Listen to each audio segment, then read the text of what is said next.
Good afternoon and welcome back to Venture Daily. I'm Jackson Fordyce. I'm Josiah Simons. And on today's show, two stories. First, North Korean operatives have infiltrated hundreds, if not thousands, of IT teams across major U.S. tech companies. Why are they doing this? Stick around to find out. And second, we want to talk about water. It's the most important and valuable resource in our universe for life, for us humans, and yet somehow it's also incredibly cheap and seemingly abundant for now. It's Friday, August 22nd. Let's jump into today's stories.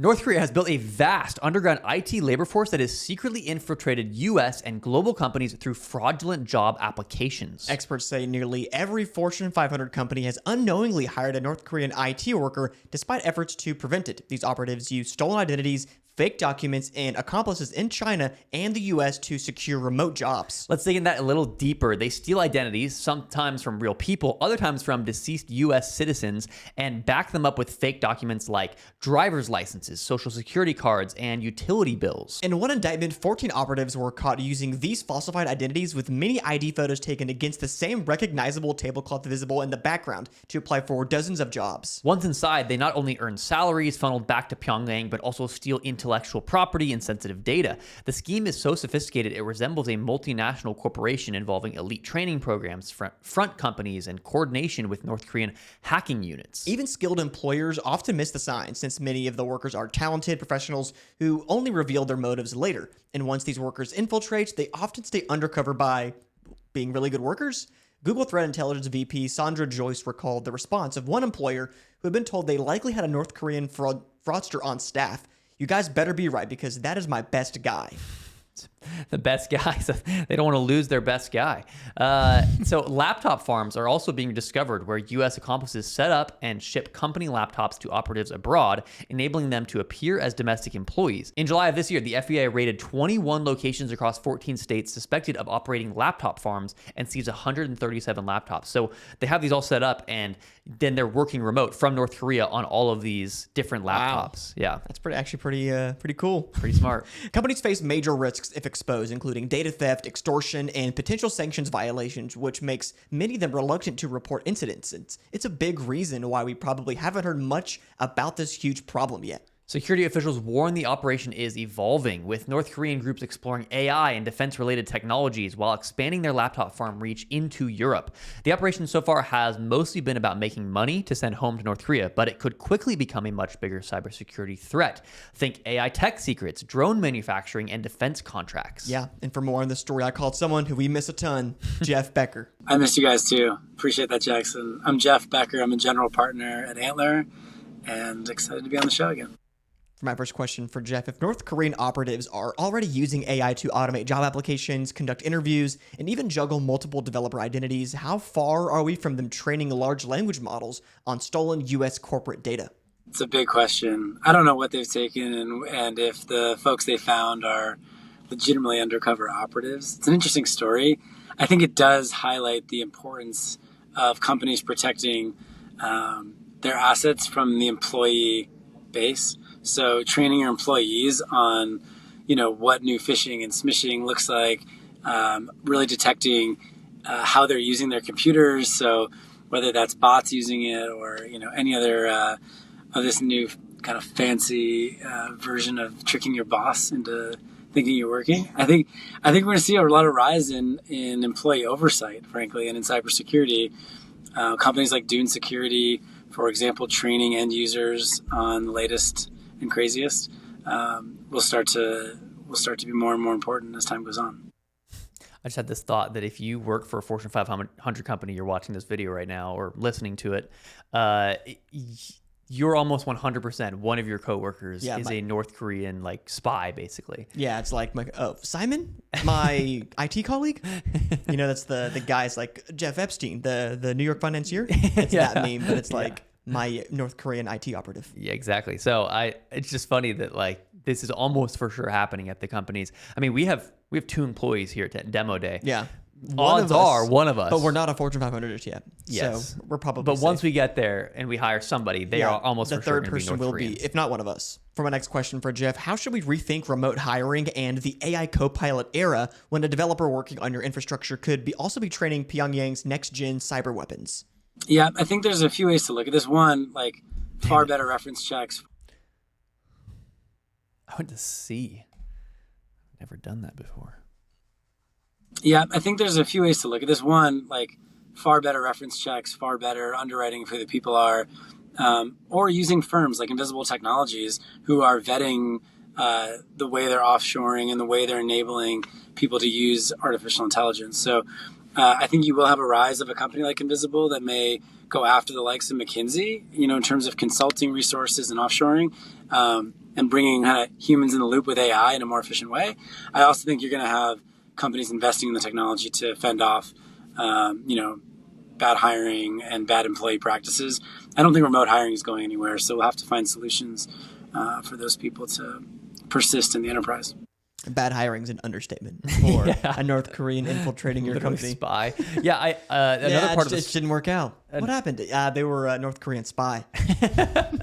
Another part of the story was that some Fortune 500 company, we don't know which, posted a job for IT, and within minutes, 90% of the applicants were all North Korean spies, basically. How do they know that? They figured it out. I mean, they because a lot of them, like you said, the same tablecloth that they'll have in the background. They figured out who these people were, and they probably should mass apply within minutes. All these applications came in at the same time, right? Basically, yeah. And then oftentimes they'll have the same phone number on them, and so that's how they're able to track this is part of the same operation. Yeah.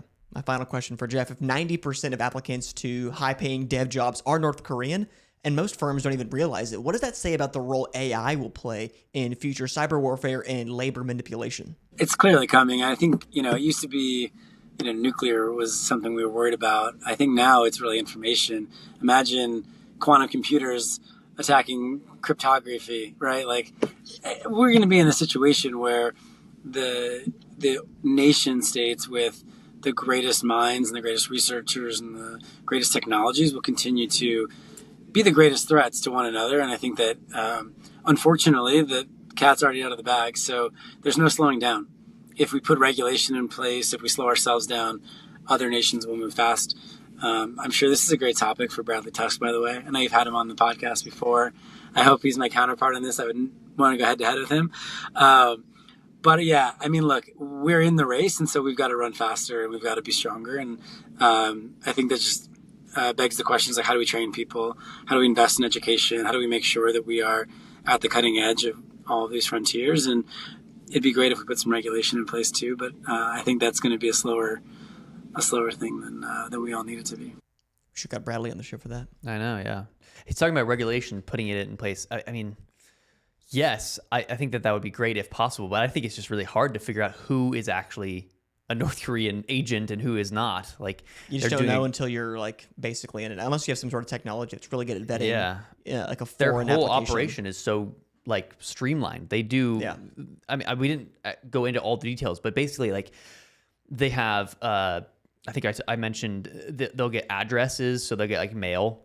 Then they can show that from different real U.S. a PO addresses, box, which is pretty easy to do. Yeah, but they'll actually get mail from it. So they can send you a picture of here's a bill I got, which is fake, but they figured out ways to do that. They take dead people and take their identities. How people who on the Democratic Party, when they vote, they'll use dead people, right? Right, exactly like that. So it's very hard to track. Thank you to Jeff Becker for being on the show today. Okay, Jackson, next up, we are talking about water, and you had a pretty interesting conversation with kind of an expert in water. Yeah, Tom Ferguson. Yeah, so I wanted to kind of I want to hear from him, but just tell me, set the stage.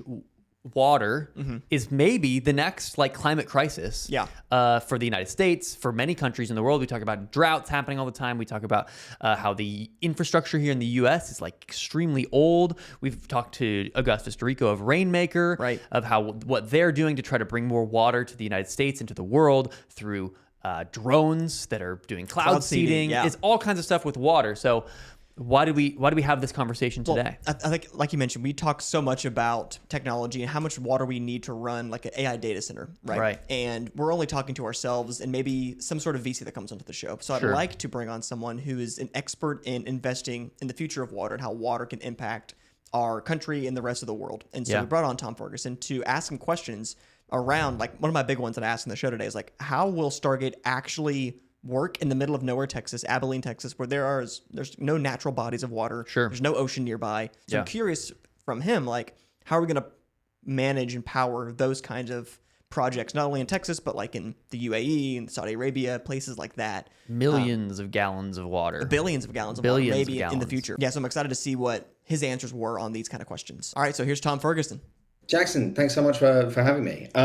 So my name is Tom Ferguson. I'm the managing partner of Burnt Island Ventures. We're a specialist investor in the $1.6 trillion water sector. We've got a portfolio of, we've invested in over $50 million now in 32 water companies that are solving, everything from utility software problems to hardcore industrial water treatment to subsurface desalination to a new company that will be in industrial kitchens. We run the gamut of stuff within water. My first question for Tom. The U.S. has aging water infrastructure, rising drought risk, and ballooning population centers, yet water barely makes headlines. What's the biggest thing Americans are underestimating about our looming water crisis? Yeah, the biggest thing that they're underestimating is how much their life is going to change when it's not freely available to the extent that it is at the moment. Life gets pretty real once water becomes scarce. Obviously, we think that there are ways of attenuating it with technology, but water is at the bottom of Maslow's hierarchy of needs. We necessarily look after it first because without it we die after 3 days.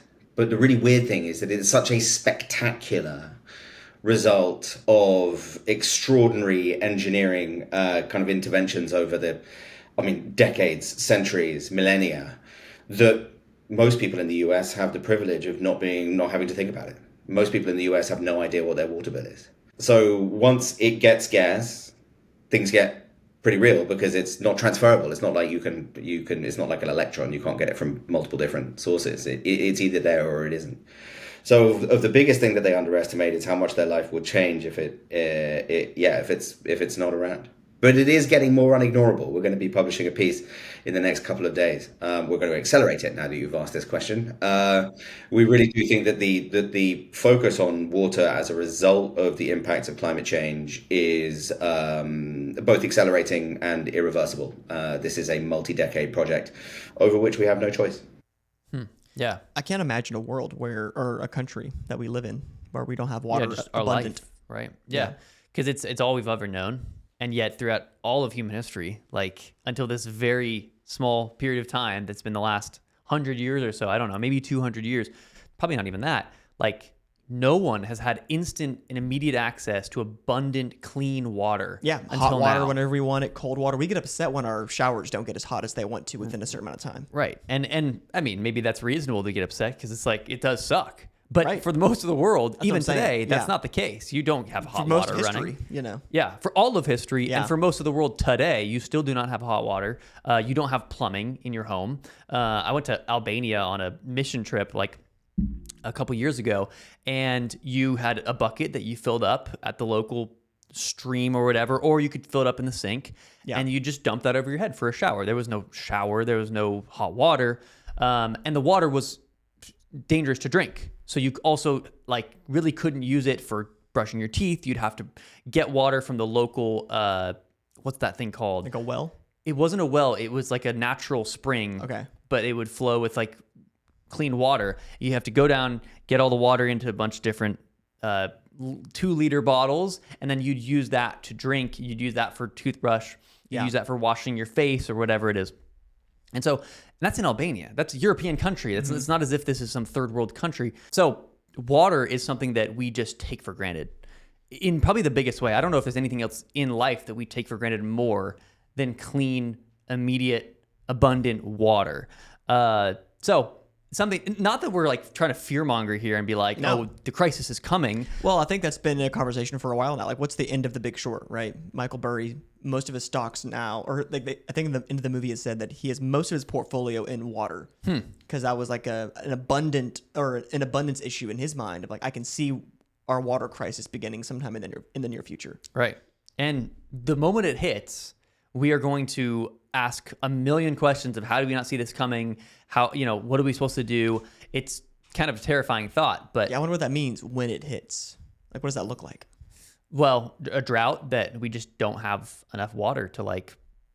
Yeah, maybe take shorter showers, maybe, shower. I mean, you see places like California, Texas, Right. and some places you are required to not use water at certain hours, and you can only get a 1 hour worth of water in your yard or taking showers or whatever it is. So I think that like that's already just a little bit of an insight into what it would look like. Yeah, people will say like, why can't you just pump water inland from the ocean? It's bottomless water in these oceans, right? And then Augustus, basically bottomless. We don't know the bottom for a lot of these parts of the ocean. Augustus says like, pumping water inland, one, like desalinating it costs a ton of money, and then pumping it inland, like creating the pipes or whatever you use, like costs billions and billions of dollars, and it takes many, many, many years to be able to create that infrastructure. Right. We don't have that kind of time or that money. Yeah, And we're so also we- super late on that. We're about to hear from Tom. He's going Right. to explain some of how Exactly. U.S. infrastructure for water is very old. Yeah, so let's hop into that. My next question for Tom. We've seen energy go through its clean tech revolution.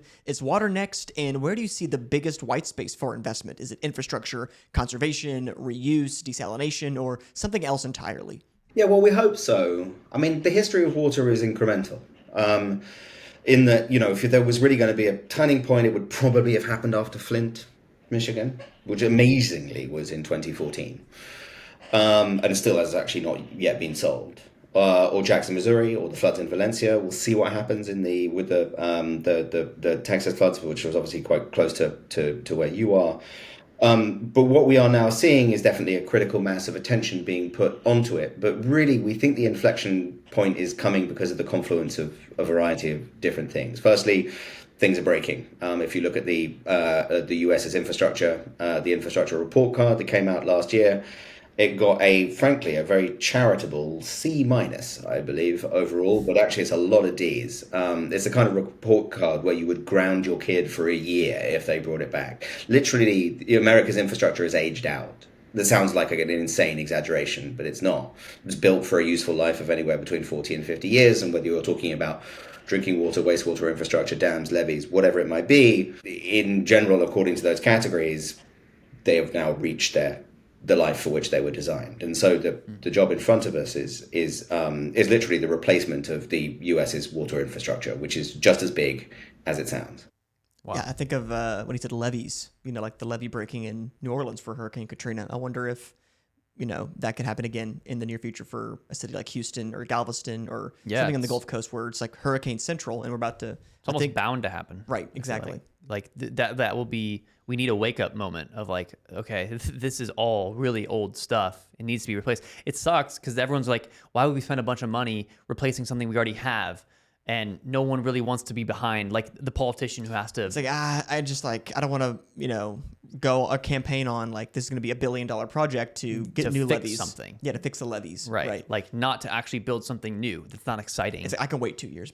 I doubt it'll be. Right. I'll push that onto the next politician. Like no one's going to actually. Until something wanna happens do- and now politicians hate it because you did nothing about the levees. You Right. had all the money in the world to do it. And it's going to be blamed on whoever the current politician is. Exactly. And maybe in some sense that should be blamed on them. But at the same time, it's like, it's an unsexy job.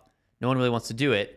Other than hopefully startups would be the ones who could actually make some movement in this space. And so I think people like Tom who are investing in these up and coming companies that are doing this kind of work, it's really actually exciting, even though it's unsexy. Right. And for my next question for Tom, OpenAI is building Stargate in the middle of nowhere, Texas, kind of maybe the middle of nowhere, Ohio as well, and other parts of the country in the world. How specifically in Abilene, Texas is Stargate going to be operable with very little access to water? And can you explain how that's going to be possible? Well, the details on Stargate's water use are not as public as they might be, I think for good reason. The best way to think about large-scale data centers at the moment is that people have kind of waved the flag about their power use efficiency, getting down towards the kind of 1.2, 1.1, this is like really good. The reason they can do that is because they have been eating the free lunch of water use efficiency, which has been really bad relative to the power use efficiency because they use water for cooling. Water is very useful for lots of different things. Cooling is definitely one of them. They literally pipe the heat out of the data center via water. Unfortunately, water is really local. And data centers use a very, very large amount of water at the moment under current constructions. And so, with difficulty is the short answer for what you're doing. Especially in Texas, the degree of competition over water is going to be a very, very marked feature of the ongoing kind of industrialization of the area. You're just starting to see, if oil and gas prices are going up, people are going to want to get more stuff out of the Permian, but actually the Permian is now becoming a seismic zone and you are nowhere near a fault line. The subsurface pressure is real. And the limiting factor of participation in that is going to be water access. And that's exactly the same for the data centers. I mean, look, it's an interesting problem. I want to kind of give them their credit. They're waking up to this, but they're building these things so fast that you'd hope that their rate of improvement would be pretty quickly. They do, and we know a lot of the people who are doing this, they're doing a good job in making sure that they're, as far as possible, at least water neutral, water positive within the basins that they're operating in. But I think people are going to care less and less. This is just something it's a battle that's going to be really hard to fight on the front page of local and national newspapers. As soon as people start to equate data centers with water thirst, which they are starting to, this is something that local communities are not going to be jacked about. So it's a really tricky operating problem for everybody, up to and including Stargate. Yeah, I totally agree. I feel like he said in the middle there, he said it's going to be possible that they'll be water neutral or even water positive. I don't understand enough about water to understand what that positive, means, but how would that even be possible if they're taking a bunch of water and running it through their systems? Like, are they then reusing that water and sending it back in a way that's going to be... But they'd be neutral then. It wouldn't be positive. If it's right. Yeah. How are they creating water? I don't know. Maybe if there's rain, I don't know. They do use cloud seeding to increase the amount of rainfall in that, right. Where but the data center isn't doing that. Some drone is doing that. Yeah. So I'm sure I wish he would have asked that question, but that's okay. I mean, maybe someone in the comments can let us know. But water experts. Water experts. Let us know in the comments, how can a data center be even water neutral, but especially how can it be water positive? Tom Ferguson, thank you for joining the show today. That's it for Venture Daily. We hope you enjoyed the show today. If you did, give us a like, but also just subscribe to the channel. We're growing, and we do this every single week. We talk about the top stories in venture capital and tech. Yeah, and thank you to Content Stack for letting us film here every single day in Austin, Texas. If you're on YouTube, Spotify, Apple Podcast, or X, leave us a like, comment, and a review. Throw us a 5-star rating if you think we earned it. And as always, we'll see you here Monday morning at Venture Daily.